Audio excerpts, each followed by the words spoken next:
Good morning, my warriors. Welcome back to another episode. Today we are doing chapter 10, one that I actually really liked. Learning about all these things, as I mentioned last episode, is absolutely wild to me to find out that Harold Hardrada had gone all the way to the Holy Land himself on a pilgrimage. It's amazing. Yeah, and it is a beautiful morning, and to that effect, today's drink is coffee, because I have a slightly depraved, violent love for coffee. Yeah, and it's still warm, so I'm wearing just this little shirt. Anyway, chapter 10, The Holy Land. The tide was low, the oars were heaved with great strength, the sun rose ahead of them, and the army of sailing Varangian beached their long ships on the far west coast of Palestine. Once more, Harold was the first to leap to the shore. He alone claimed that distinction and started to run from the ship, beyond all convention of wisdom and far beyond the comfort of his advisors, retainers, guards, or friends. He sprinted into the new land. Lord! Shouted Eric, his second. Thitbjorn, seeing this, grabbed his axe and leapt from the ship as well. He landed in the surf up to his knees and sprinted through the water onto the beach, soaking through the wool to his legs in a matter of seconds. Then he reached the dry land and ran all the faster, axe in hand. He heard shouting behind him, but cared not. He saw only Harold Sigurdsson in his vision. The man was standing at the top of a small hill looking out over the land ahead of him. Fitbjorn knew there were men behind him, probably coming to protect their lord. He climbed the hill and slowed 10 paces behind Harold, walking the last few steps to him slowly. Harold faced away from him, looking out over the land. The man had no guards, and Fitzbjorn had an axe. His father's axe, his dead father. The raider breathed heavily as he stalked ever closer to the turned back of Harold Sigurdsson. This is my favorite sight, Harold said. Fitbjorn stopped, axe in hand. This? He looked out over the arid land before them. They had a fair view of the sandy and craggy territory. There was a village of some kind to their right. I didn't know you had been here before. I haven't. That is why this is my favorite view. He turned back and smiled at Fitbjorn. One I have never lain eyes on before. Just look at this. This is the first time you will ever see this. The two men stood beside each other. It was indeed the first time either of them had seen this exact place, and so, for a moment, he allowed himself the time to be at peace with his thoughts in this quiet. It is a strangely wonderful thing. This land is vastly different than home. Oh, Harold said, turning to Fitbjorn. Where is home for you, then? He wanted so much to say Stiklestad, the battle he lost everything at, even though he hadn't been born there. Störenfolke. He lied instead. Störenfolke. Never heard of it. Is it in Norway? He nodded. I will be king there one day, you know. I will rule that land. Like Finehair, like Olaf the Saint. I will be a great king. A raiding king. I will be remembered forever. What of you, friend? Have you any idea what fate God has planned for you? Fitbjorn took a deep breath and clasped his hands behind his back as the commander was doing, looking out over the land with Harold. The Norns have determined my fate at the birth. I live with improved luck for what the gods have planned for me to do. I am sure. I know not what it is yet, though. I heard from a seer once, though. My name will be revealed at the changing of kings. Until then, my name is not spoken. White Bear, said Harold, I have heard of you. I have seen you fight. That axe of yours. It's a stroke of lightning from Thor's terrific hammer. A follower of the old ways, he said, nodding. Do you want to know something secret? My Lord Harold, called one of his retainers, coming to protect him from what danger he knew not. There were numerous men coming to cover the man in protection. I am too, whispered Harold to Fitbjorn. He looked at him with a raised eyebrow, then put a finger to his lips and walked back to those who came from the ship. Fitbjorn stood in shocked silence. He's what? He wondered. Was that possible? How strange that he should admit that to him. Was he lying? It changed nothing, even if it was true, so it mattered not to him. He had to be lying, didn't he? He looked back out over the vast desert land before him. This is my favorite sight, he had said. There was truth in that. There was wisdom in that. And he allowed himself a moment more to enjoy it, and this place in Midgard. This town to the south of them, they learned soon after, was called Akka. They moored their long ships and made a deal with the locals there. It was also decided that 10 warriors would stay for each ship for protection while the pilgrimage was made. 50 men would be left behind with enough food and water for the time it might take, as well as some money to go procure goods they may need. And if it was later found that they had gone on some light raiding in the time they had to be alone, well, who would argue that point? For the rest of the army, the Holy Land awaited.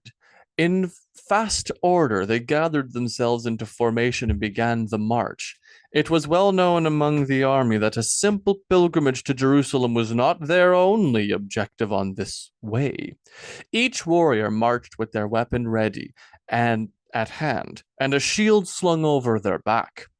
There were too many places to hide in the shadows of the rocks and trees, and all were on edge. But it was an edge tinged with excitement for the fight to come. Few had seen any combat since leaving Italy, and they were ready for more battle blood. What is more is the great loot to be found in the Circlander camps. Robbing the highway would have gained them much wealth, and the Varangian were eager to relieve them of it. The road away from the sea was not as well established as those in the Empire, but it was serviceable, and the craftsmen especially were pleased at its presence. The Varangian arrayed themselves in a wide pattern to be certain they would spot any coming Thurklander or bandit. Assignment to the ship guards were done voluntarily. Thus, each one who did stay was, by necessity, not Christian. It made for a slightly greater favor of Christians in the remaining force that made for the city, something Ragnar was overpleased about and annoyed Bodil with frequently. Rider! Shouted a scout returning from the forward position. The man looked to be observing us, he reported, trying to catch his breath. Those farthest forward must have been very far indeed. That is no strange thing, Harold said to the news. Anyone would be interested in our presence. We are a large army of foreigners. Have him watched and fall back the front line. I don't want you too exposed out there. Yes, Lord, the man said and ran off. Fitbjorn and his friends, being close enough to overhear, readied themselves. Finally, let's have a test of these Muslim bandits, Ragnar said. He drew his cross-guarded longsword from the sheath at his side and readied his tarsh, a small shield common to his people. I doubt we are running out to meet them just yet, Bodil said, laughing. Oh, leave him to his enthusiasm.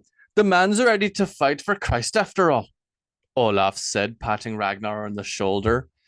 I'd like to face these foes with White Cloak and Harold's strong arm aside me, Halfald said, patting Harold on the shoulder. That would make for good battling. Fine enough. The gods would note our prowess. They are bandits! We're chasing down their camp, said another scout coming from the front. We're what? White Bear! Strong arm! Come with me! We need to go and meet this enemy, Halfald said with excitement. We can't just break from the rank and run to the front, Harold said. What? Why not? Ragnar, is not this exactly the chance you have wanted to get at the Sarklander? Let's go! Come, friends, Niels said, putting a hand on his shoulder. Valhalla will be your reward eventually. You needn't personally win every battle. Fitbjorn smiled. He remembered the sensation of jumping to the water, the great power he felt in running free from the raiding ship. And yet, I think it will be our fate to win this fight our own, Fitbjorn said with a great boom in his voice. His axe was in his arms, and he tapped Halfald, Ragnar, and Harold with his fist, and then he ran forward. He passed Lord Harold Sigurdsson, and they exchanged a glance that lasted a half a heartbeat. Halfald, Harold, and Ragnar whooped in frenzy as they sprinted after Fitbjorn, who dodged between other Varangian in his charge to the front. The others caught up, and the four of them ran together in a line after passing the front of the army. Some were no doubt shouting for the boys to return, but there was no possibility of their momentum being slowed down. It was their brash, youthful manliness that propelled them, and it would not be quelled by the ocean spray. In fact, others among the Varangians started to share in the excited enthusiasm and encouraged their own friends to join in and run with them. Their advance was slowed in a desire to conserve some energy as they saw the fleeing enemy bandits and the few Varangian who harried them. The remnants of the camp was off to the right, hidden from the road by a crag, and there were far more warriors there picking through the canvas. Well now, strong arm, Halfald said. There is loot there. Your wealth could increase if you but went to claim your prize there. Ha! You think I am here for wealth? I am here to fight. They laughed and pushed against each other as they ran down against the line of enemy that had slowed to form up a position against the coming. Archer! Harold called. An arrow zipped toward them from the bandits. Halfald caught the arrow on his wide circular shield and did not slow his pace. Get used to that, Ragnar said. We'll not have peace while we're here. Thank be the gods, Fitbjorn shouted, and they all laughed together again. That's right. War is what we have come for, Halfald shouted. The enemy were of about 20 and 9, and 9 Varangians stalked toward them with their shields, all linked together. Harold and Halfald and Ragnar went to the right side and joined in the wall. Ragnar's targe was small for a shield. It was strong and had a short spike from the center, but it did not offer the broad protection of the others. He took the farthest right place in the wall, as this was already the most exposed, and he would now have the flexibility to break off if he so chose. For their part, the bandits were showing a great sense of cohesion. They seemed not to be willing to abandon each other and run, and showed great courage in the face of the coming odd. Fitbjorn observed them from behind Ragnar, ready to fly to action. Then the Circlander directly in front of him, on their right flank, broke from the line and ran right. He had a spear in hand, and if he lost sight of the man, it could undo untold damage. In that moment, and without long to think, Fitbjorn broke that same and sprinted right after him. The man seemed eventually to notice that he was being followed and stopped to face his opponent. Bad move. He'd have been better just to keep running. Fitbjorn growled and rolled his shoulders. His long black hair flowed down from under his helmet, which weirdly mirrored the Circlander's own beard. Fal nukatil irhan ana last ka yifi, the man shouted. No idea what that means. He jumped to swing wide with his axe, and the man stepped back out of range and then stabbed with his spear. This Fitbjorn had anticipated, and he ducked to the right and stepped forward. The axe, despite its length, would have the disadvantage in close fighting. The spear, of course, would be much more effective in a long fight, but Fitbjorn had a shield on his back, which would make the fight something else entirely. If they kept the current condition, he was most certain to lose.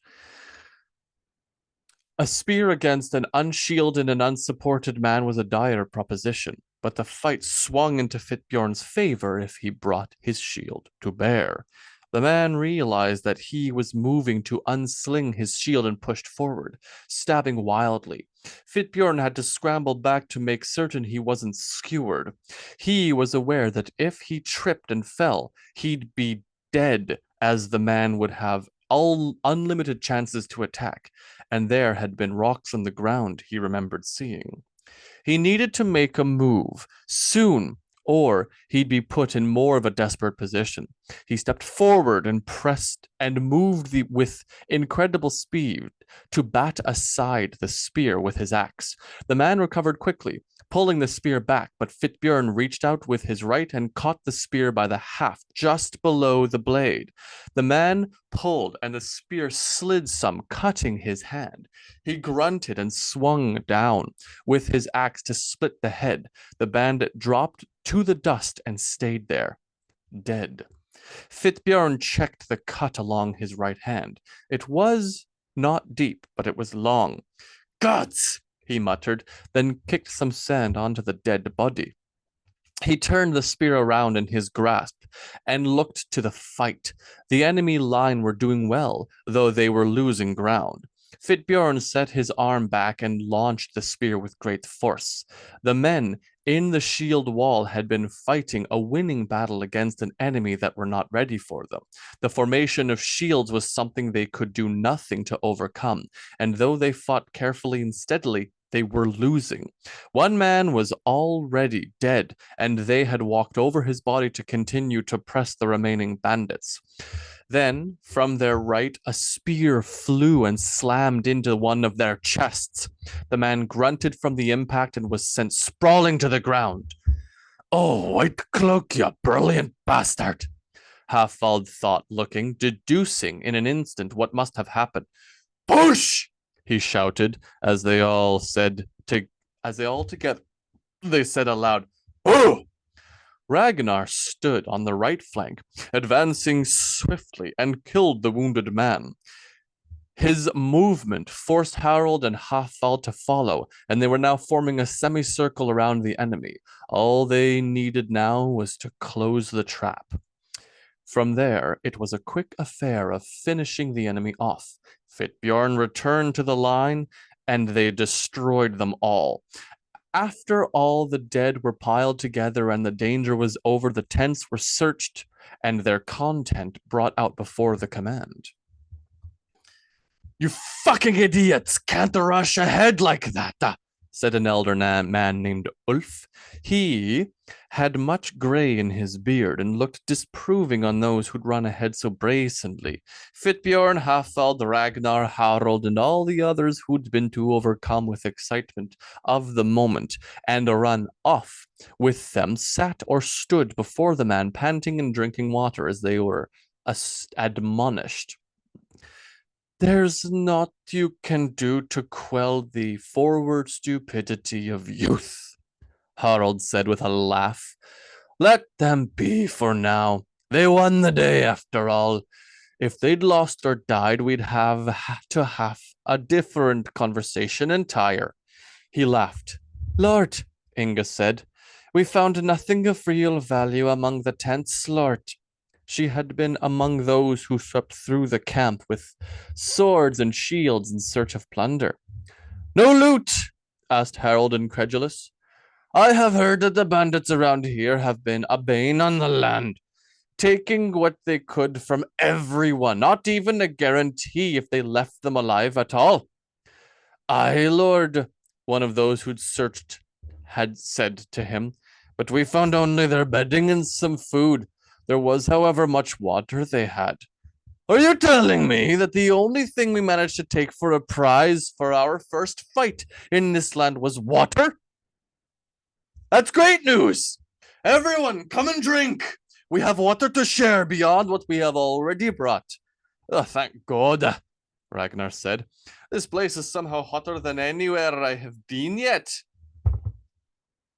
Lord, I think also there is something to be taken from the camp that will serve us well, you in particular. Harold looked at Niels. And what is that? The tents themselves, Lord. They are well made and will suit perfectly for the desert. I'm sure we can manage to pack and port them. Harold nodded, looking back at the camp. That is a good plan. Load up those tents. I want us moving out once they are all done. We have the city yet to reach. At the order, they all sprang to action and ran about the work. The tents folded down into fairly neat bundles and could be carried between two warriors. It was most likely not how they were disassembled by the bandits, however. The Varangian had them wrapped in a bundle like they did the sails on a longship. It was the way they knew best.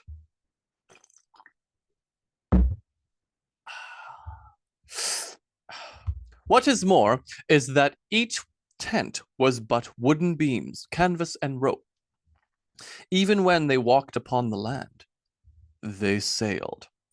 By their guides among the craftsmen, they learned they had a week of marching before they reached Jerusalem. They marched in a spread out pattern along the road. They encountered 3 other bandit encampments along the way and eradicated them all. The Varangian were like a wave, and Harold rode it all along the road to the city. Marching through the desert was different from anything many of them had ever done. So many of them wanted to strip off all their armor and but walk naked for the heat.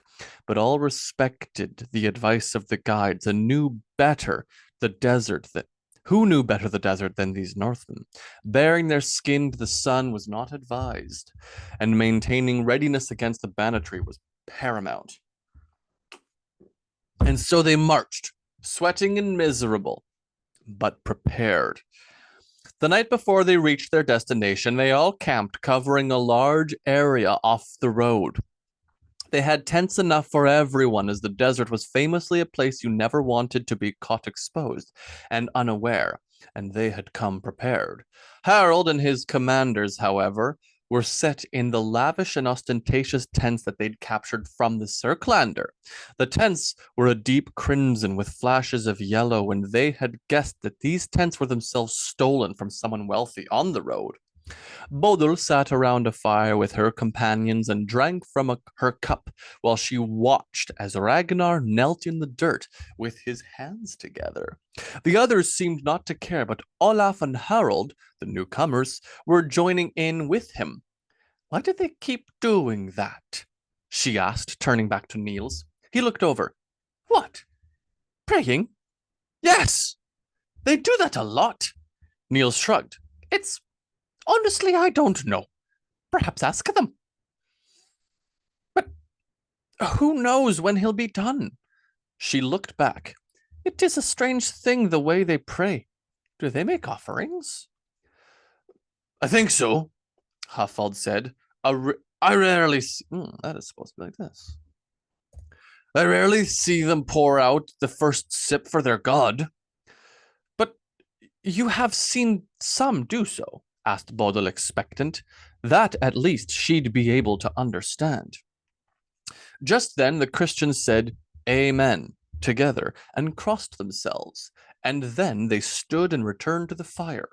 Ragnar sat with a smile on his face and looked around the circle, only then noting that they were looking at him.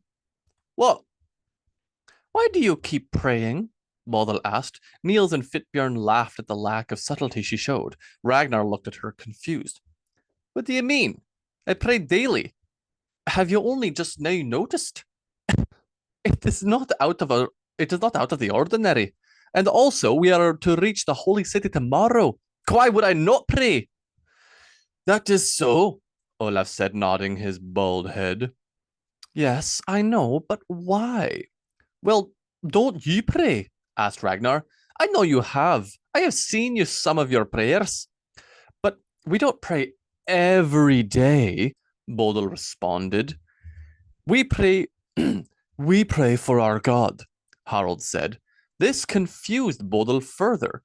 You pray for him? Why should you need to do that? He's a god. He is the god, Harold said. Fine, fine, Bodil said with a dismissive gesture. So why pray for him? Well, it's not that we pray for his well-being or such. We pray thanks for his sacrifice and to show our faith. Bodil drank more from her cup. What is faith? She asked. Olaf's eyes went wide and he looked at her. Then he looked at Ragnar. How long have you let your friends here go on without knowing the gift of faith? He asked earnestly. I have always let them pray to their ways, he said, shrugging. Faith, Harold said, looking back and forth between Olaf and Ragnar. It is the substance of things hoped for, and the evidence of things not seen. You have faith in your gods, surely. The heathens all looked between each other, perplexed. We do not. I still don't think I understand what faith is. Is it like belief? Asked Niels. What? No! And besides, you have faith. Have you ever seen your gods? Asked Harold. Well, not in person, Bodil said. Not yet, but they appear to people often. My devotion is set for Thor, and the strike of his hammer. I see every storm. And I have seen the ravens of Odin, the Alfather, after a battle, said Fitbjorn. At this, the heathens all tipped a sip of wine out into the sand.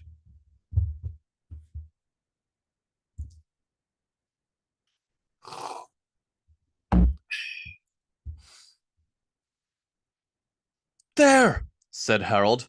That was a prayer. He pointed to the ground. That was an offering. Our prayers are an offering of devotion, Halfald said with a shrug. Do not you also ask your gods for good fortune or for strength? Asked Olaf.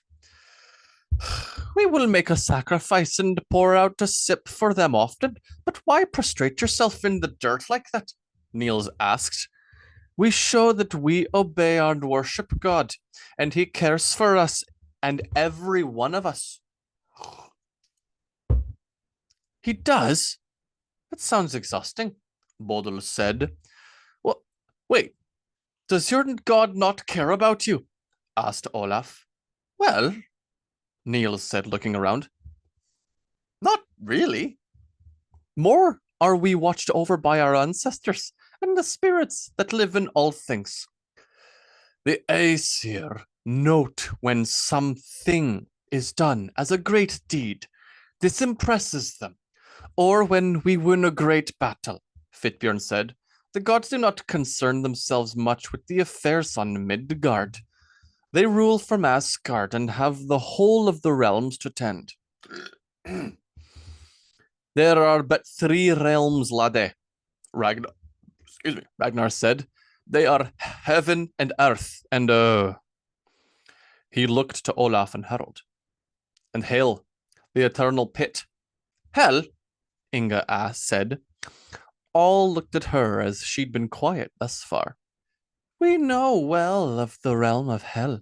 Helheimer is where Hell rules and governs the bored souls of cowards and oath betrayers.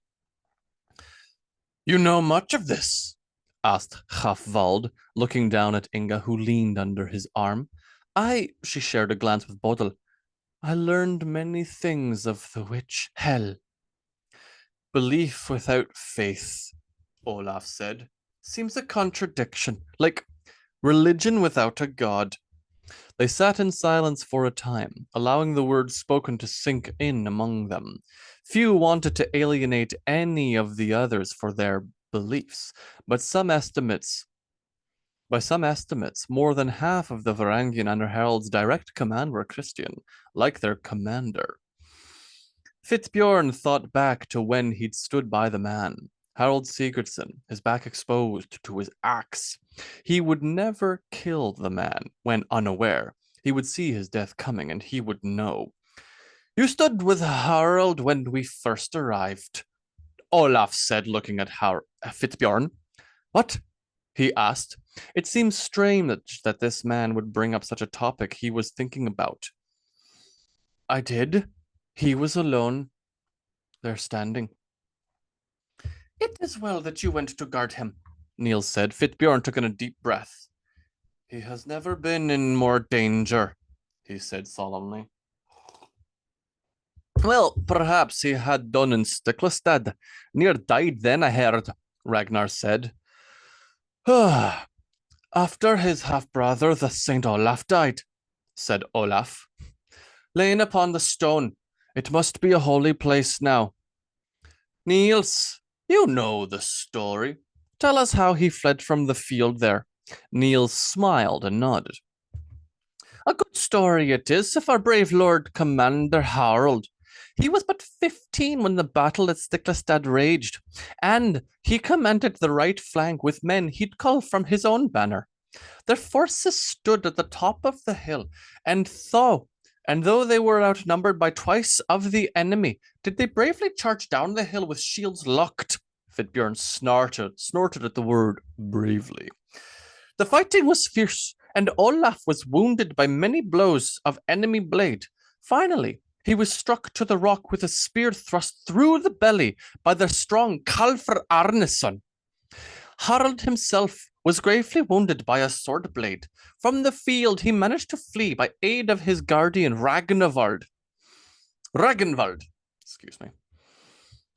who took him from the fight and made his way for the forest. Herein, he stayed with a family in a cottage for some days to heal from his wounds.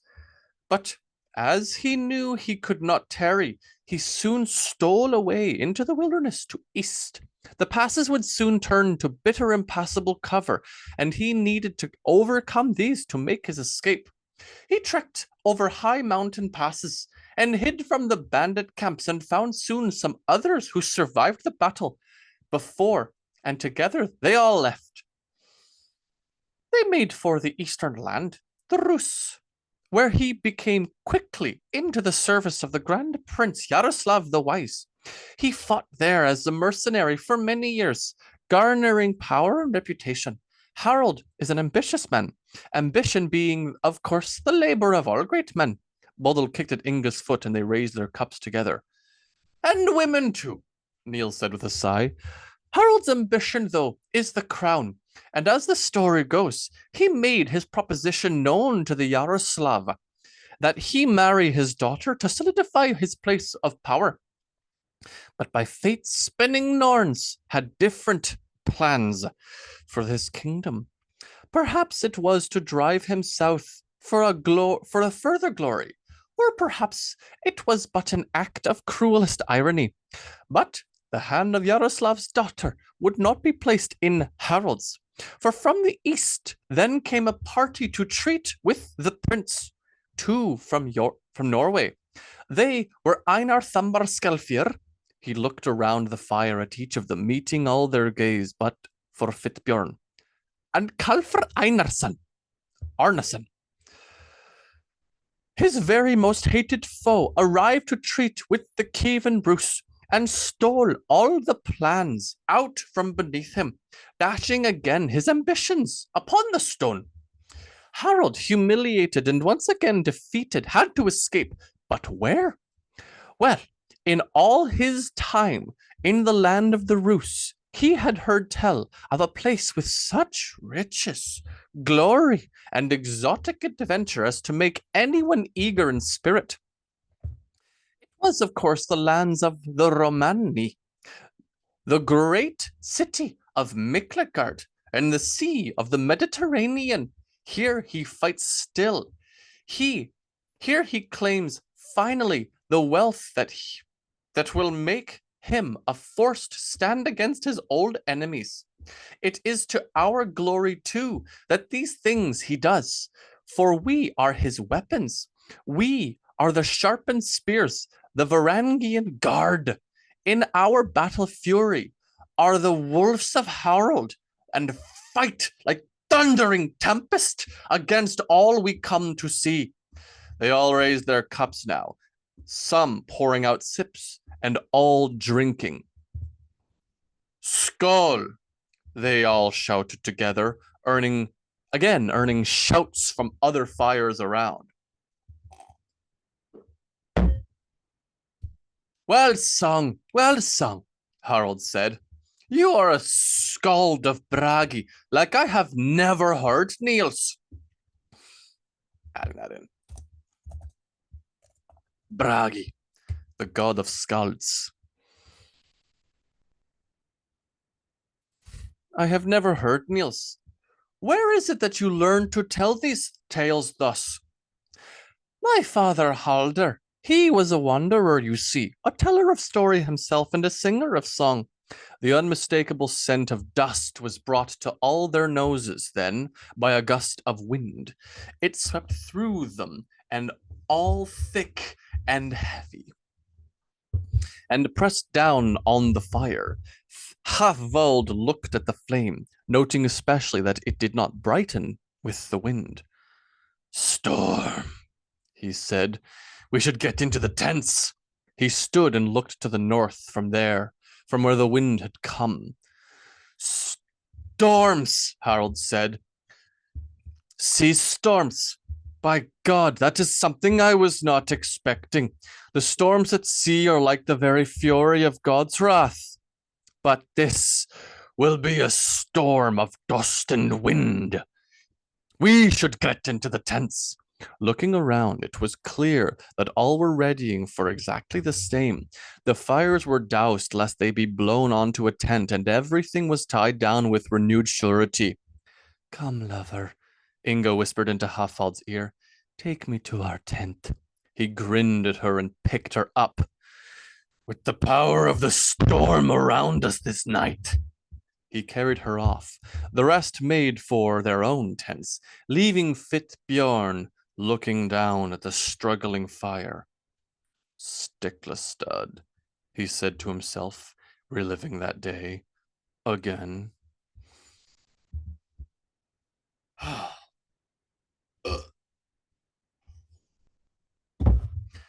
Yes, the road to Jerusalem. I have never been to Israel. I would absolutely love to. Obviously, very turbulent times right now and not the best situation to go searching out that land, but I have written much. I probably have already told all of you how much I have written, but I'll say it again. I've written 12 books. This one, The Varangian, was the 11th book that I have written, in fact. 12 books in my life. One of the books that I wrote was called The Feeding, and it is a horror novel about a knight returning home from the crusade. There's so much research that I do about that ancient place of Jerusalem. Did you know Jerusalem? You might know what this means, but you might also be more familiar with an ancient Hebrew word, shalom, or the Arabic word salem, as in assalamu alaikum, the response of which being alaikum salam. Salamu alaikum means peace be unto you, and the response alaikum salam means and unto you peace. I learned this when I was in Morocco. It is their greeting, and it is such a beautiful thing to say to a person. Assalamu alaikum, no alaikum salam. Of course, in Morocco, afterwards you say labes, and they respond labes. And then you say bakher, and they respond bakher. And then you both say hamdullah. You shake hands and you put your hand upon your chest. Hamdullah. Thank God. Hamdulillah. Yeah. I'm a great fan of culture. The many cultures of this world, the many things of this world, I love it. I love travels. I love the world. I love peoples. And so I wanted to put a lot of my writings into it. And so, or a lot of it into my writings rather.